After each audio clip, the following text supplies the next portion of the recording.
How can a beginner create a UX portfolio? This is the most frequent question I receive in my 70k Instagram account. So in this video, I will answer this question and I will give you all the ways I know how can a beginner start in UX design and create an outstanding UX portfolio.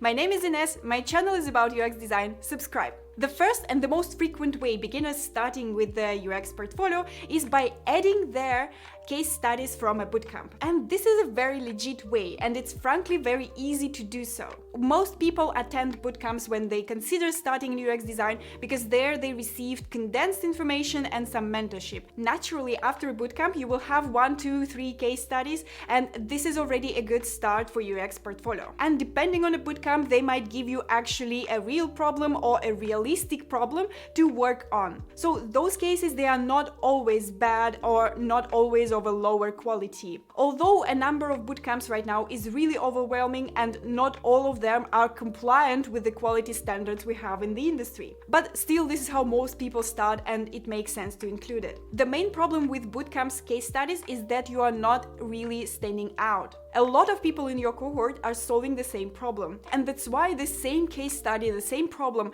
is appearing across portfolios of junior UX designers, which of course makes it repetitive for hiring managers, and in time they tend to see specific projects or problem associated with a bootcamp that is popular in their area. Another problem with UX bootcamps case studies is that you are given a framework to work with, and because you are studying, you are forced to follow the framework step by step, and there is no real you, there is no your personality, there is no experimenting in the case study like that. And that also makes them repetitive. But still, as I said, it's a legit way to start building your UX portfolio, and if you know those limitations, you can account for them. The second popular way to start building your portfolio is to make fake projects for real companies. And this is by far my favorite way, and this is what I teach also at the programs like UX Hackathon and in my UX Club. I believe that if you are solving a real problem for a real company, you show your future forward thinking. And because it's a real product that has real users, you can reach out and talk to them. The key here is to find a really popular product so you can reach out users easily. And if you are talking with users about a problem in their favorite product, they will take you seriously. They will give you real feedback because they care about this product. And in my opinion, what is also fantastic about this approach is that you can pick projects that you are interested to work with in your future career. Meaning that if you really like to work in education, for example, you can pick projects like Coursera or Udemy and make something for them. Also, as a person who is reviewing portfolios and interviewing candidates for the companies, and if you don't know, I'm working as a principal product designer at Zalando right now, my attention is immediately grabbed by projects for the companies I know. And even if later I realize that this is a fake project and you did not work in this company, I am not disappointed because I know the product, I associate myself with the audience, and I can assess the feature that you suggest more fairly. And I can even think for myself, wow, such an interesting approach. This product would definitely benefit from having this feature. The designer is awesome. They did not ask for someone's permission to solve a problem, and they just were proactive in solving and finding this problem. So there are a lot of benefits to this approach, but there are unfortunately also some cons. And the major downside for fake portfolio projects is that they require a lot of time.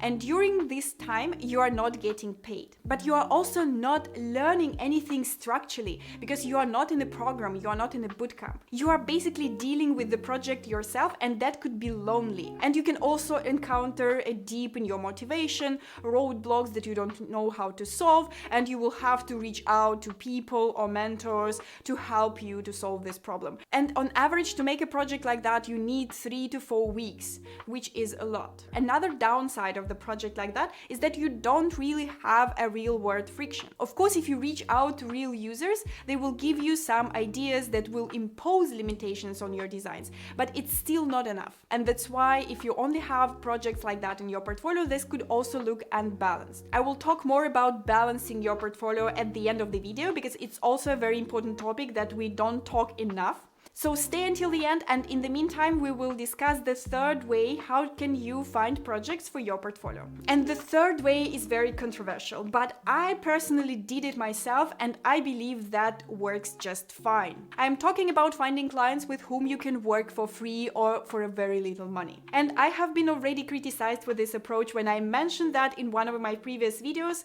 but this is still what I believe in. I believe that anything that will earn you money require pre-investments. Being that a career or business, you will need to first invest some time and money in education. And only after that can you start earning. And I have never seen an exception from this in my life. If you don't agree with this approach, please use other ways that I mentioned to make projects for your portfolio. I will mention 2 more. But finding clients in the beginning of your career that will pay you nothing or very little is a legit way to find projects and to gain real-world experience. As I said, I personally did it myself. My first clients paid me 30 euros. I even did some projects for free, but not all of the clients that were paying me nothing were appreciative enough of my work, so I had to charge them a little. Of course, some of them were, and you can work for a non-profit organization doing also some good. You don't really need to work as a slave for a corporation just for free. This could also be your friends, the companies that you love, a local coffee shop, things like that. And there are a lot of pros for this approach. First being that it's very easy to win clients like that. And this is a real work, which is fantastic because you will be dealing with real work limitations and constraints. Other thing that I also noticed when I was doing that myself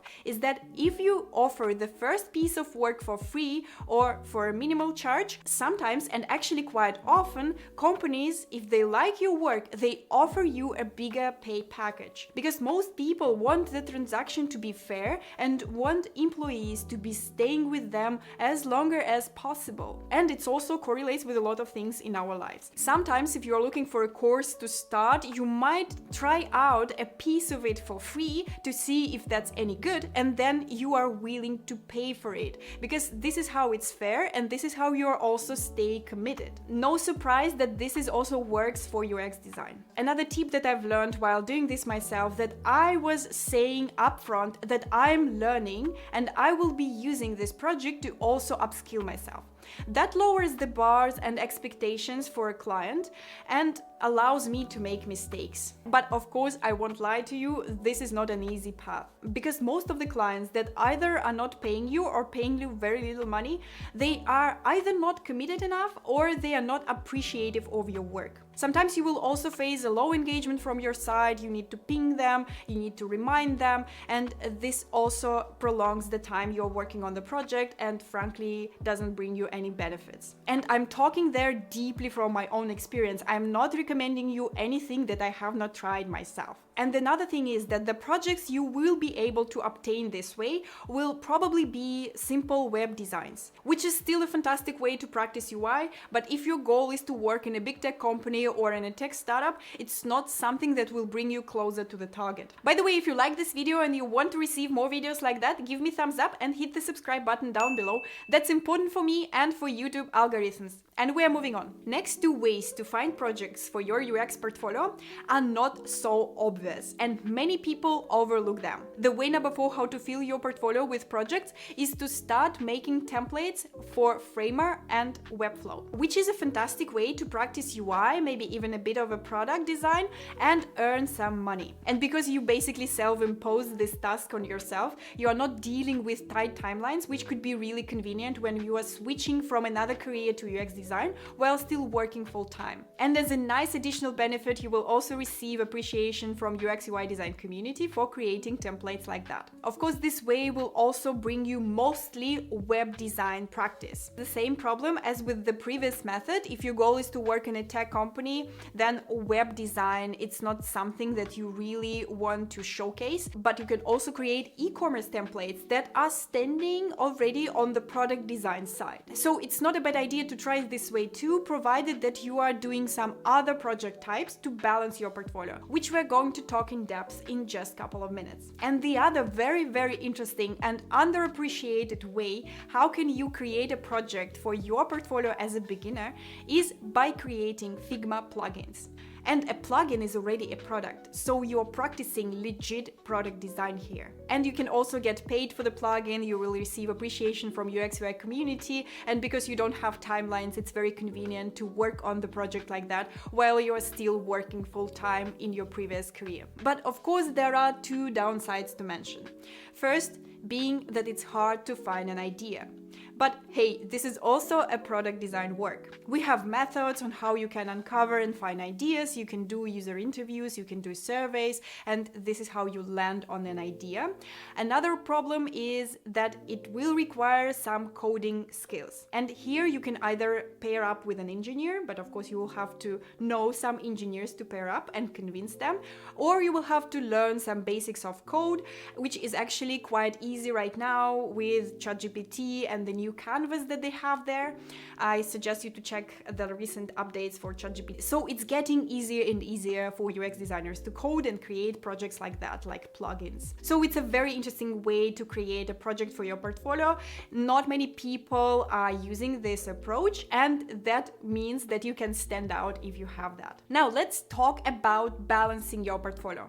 I think this topic is not covered enough, and most people, they stick to one way of creating projects for your UX portfolio, and then they are either not standing out with bootcamp cases, or they're filling out their portfolio with client projects, but because they're still in the beginning, they can't obtain clients that give them exposure to product design. So their portfolio consists of marketing websites, one-pagers, landing pages, which is not really helpful in finding a job in a tech company or a startup. So sticking to one way for finding projects in your portfolio is not something I recommend. I recommend using multiple methods at the same time, but using that consciously. The way I like how junior portfolios look when I hire for tech jobs is that when they have a couple of fake projects for real products and then a couple of client projects. If a person managed to add a Figma plugin on top of that, this person will definitely stand out for me. This is my general recommendation and formula that I see works all the time, but of course it's best when you adapt the formula to your particular situation. And what I also like when juniors showcase their UI experiments. They usually add it as a separate section where they can include some pure UI experience or some client projects that were done really well, but only on the UI side. Maybe there was nothing interesting in UX, and maybe some things as Figma or Webflow templates. I like to see this as a separate section because I need some evidence that the person is still learning and upskilling. Because juniors, when they join a tech company or a startup, they are dealing mostly with UI. I'd like to see more examples of it. And because I can also see and appreciate the limitations of client projects and fake projects for real products when you are given a design system, having this block of visual design experiments will convince me that your visual design skill is actually on the level that I need. And note about bootcamp projects. If you've noticed, I did not mention them when I was telling you about how an ideal junior UX portfolio looks for me. I prefer to see fake projects for real products, because this is where you can be sure that you can have real users and you can talk with real people who are using this product. In a classical bootcamp project, you are designing an app from scratch, and you don't have users who have a history of using your app, who are attached to the way the app it is right now, and they frankly don't care about your app. They can only comment on UI. They are not going to use this product because the business you are building it for does not exist, and design is closely tied to business. For example, if you are developing a nanny booking app from scratch, of course this is a real problem and many people are striving to solve it. But any real problem has a lot of edge cases that business is solving creatively. When you are designing an app, you are not really having a goal to solve those use cases. Let's take an example. What if a nanny that has been booked through your app has stolen things? And now you have to deal with a claim from a parent. Because most designers during bootcamps, they are focused on solving the UX challenge. They come up with a solution like, we will insure your house and everything in it for $1 million. And of course, then when they invite users and they ask an opinion about their app, a user sees this extensive coverage. And of course, they will like your app. And because they will like what you offer, whereas in the reality, no business can can offer that. And if you try to convince a person to use your app when you only provide limited coverage, that's a completely different story. And user might not be so nice to you, they can tell you what they think really about your product. And this is the problem with many bootcamp cases. That's why having them in the beginning is completely fine, but I recommend replacing them in time with fake projects for real products, because there you will have to deal with at least some limitations of the pre-existent product. I actually have free Switch to UX shortcut mini course where I talk in details how to find ideas for those fake projects for real products, and this edition is specially tailored for people who are transitioning to UX from some previous career. So I recommend you to check it out. The link will be down below in the description, because this is also a bit of a science how you can balance your portfolio from the perspective of choosing those fake projects. I might also make a video about this topic specifically. Let me know in the comments if you need a video like that. And if you like this video and you want to receive more videos from me, hit the subscribe button down below, and I see you next time.